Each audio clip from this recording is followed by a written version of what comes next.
And now a reading from the Holy Gospel according to Mark.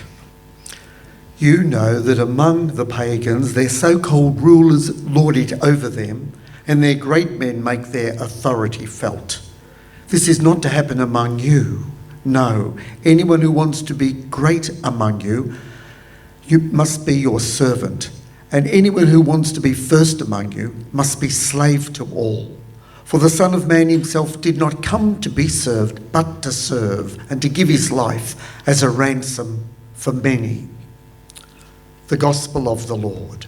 Praise to you, Lord Jesus Christ.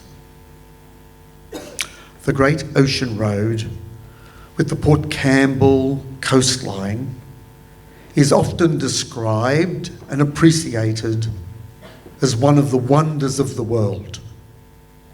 Where we live, where we gather, shapes us as people. Ross and Andy were wonderful, amazing human beings, creations, gifts from God to Val, Amber, their family, friends and society near and far. As people in millions are humbled by our scenery here, so we are humbled by the beauty of Ross and Andy's goodness and love for all people, beginning with their own loved ones.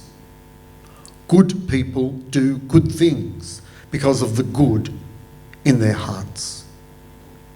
St. Augustine asked, "What does love look like?"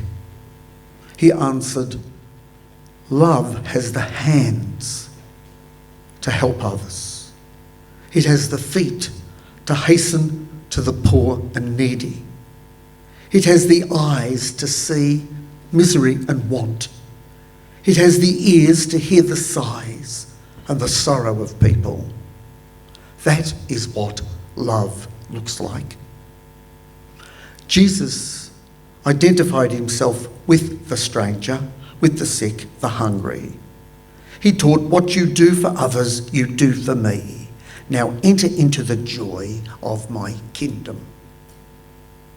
Jesus led by service. I have given you example that you also should do. Ross and Andy led by service. They were Christ figures. They, like Christ, gave what they had to their neighbours, great and small. Mother Teresa of Calcutta said, "What we do is not a miracle. That we do it happily is a miracle." Ross and Andy's inspirational lives will grow beyond measure. I'd have great hopes for Andy and Amber's awaited daughter. Easter Sunday is our greatest Christian celebration. It is a celebration of Christ breaking the chains of death for our victory over death. We therefore have hope in everlasting life with Christ, with Ross and Andy, and with each other. When the local community of faith here lit the Easter candle for the first time on Easter Sunday, they held it up and said, "May the light of Christ rising in glory dispel the darkness of our hearts and minds."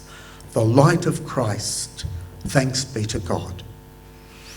One of our early enlightened followers of Christ, St. John Chrysostom, said, and it resonates very much with me, "Those we love and lose are no longer where they were before.